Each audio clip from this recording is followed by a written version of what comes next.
రోజుకొక యాపిల్ తినండి, డాక్టర్స్‌కి దూరంగా ఉండండి అని అన్నారు కదా! యాపిల్ తినడము చాలా ఇంపార్టెంటే. కాకపోతే ఏంటంటే, ఎలా తింటున్నాం అనేది కూడా చాలా ఇంపార్టెంట్ చూసుకోవాలి. ఎందుకంటే, మార్కెట్‌లో నిల్వ ఉండడం కోసం అనేసి దానిపైన ఎలాంటి కెమికల్స్ అనేటివి పూస్తున్నారో తెలియట్లేదు. వాటర్‌తో కడిగినా కూడా పోలేదు. ఈ రకంగా చాక్‌తో అయితే రబ్ చేస్తే మనకైతే పౌడర్ లాగా వచ్చింది.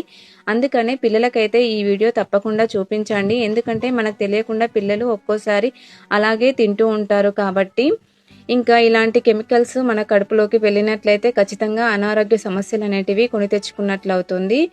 అందుకని చిన్న పిల్లలైతే ఉడకబెట్టి ఇవ్వండి. లేదంటే పైన తొక్క తీసేసి ఇవ్వండి.